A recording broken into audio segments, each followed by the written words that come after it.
Question हुआ आपका जो लाभांश कितने प्रकार के हैं। अब ये जो लाभांश है, लाभांश होता क्या है, डिविडेंड होता क्या है। तो कंपनी जो कमाता है साल भर में, जो कमाई होती है कंपनी की, इनकम जो होता है, वो इनकम का जो भाग अंशधारी को देता है उसको हम लोग डिविडेंड बोलते हैं, लाभांश बोलते हैं। अब ये है कि कंपनी कितने तरह से लाभांश दे सकता है अंशधारी को।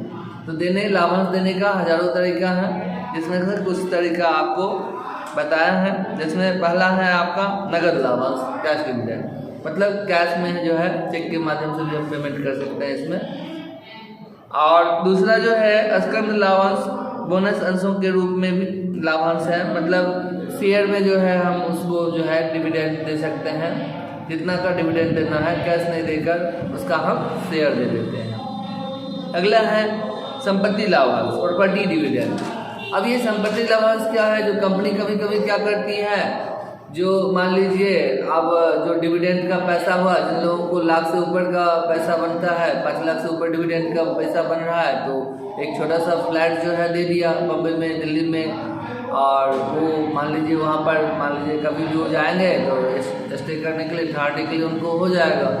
तो ये जो है आपको प्रॉपर्टी डिविडेंड है, संपत्ति लाभांश है। अगला आपको हो गया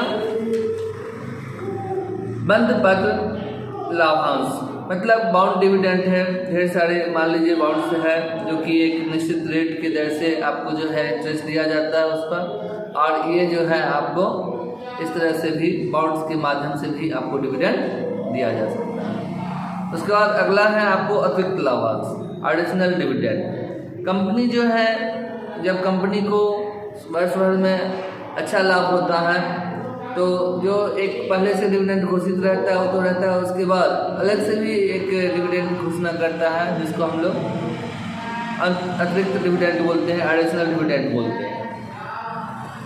आगे है अंतरिम लाभांश। अंतरिम लाभांश जो है आपको, जब कंपनी देखती है कि हमको बहुत ज़्यादा लाभ हो रहा है, तो वर्ष में जो है पहले ही लाभांश का जो है घोषणा कर देता है, जिसको हम लोग अंतरिम लाभांश कहते हैं।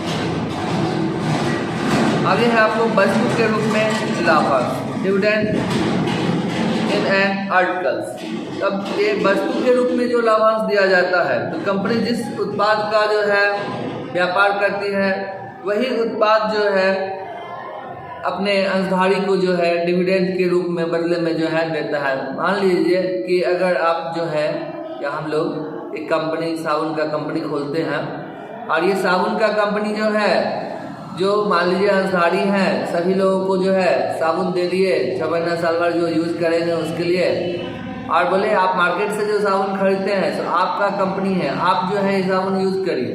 तो इस तरह मान लीजिए अब कंपनी अपना ही उत्पाद जो है अंशधारी को जो है दे देता है, जिसको कि हम लोग कहते हैं वस्तु के रूप में लाभांश।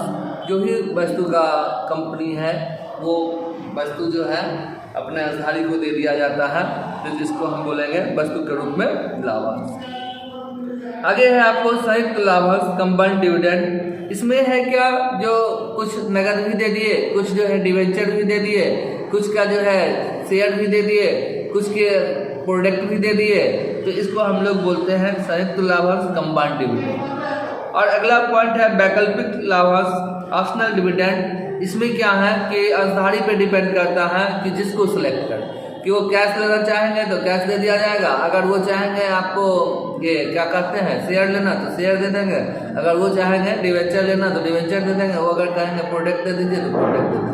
कंपनी की तरफ से कोई दबाव नहीं होता है, कोई प्रेशर नहीं होता है, जो आपको यही लेना होगा, जो मान लीजिए ले वो कुछ भी ले सकता है। ठीक है, अगर ये वीडियो आप लोगों को अच्छा लगे तो सब्सक्राइब कर दीजिएगा और दोस्तों में शेयर कर दीजिएगा।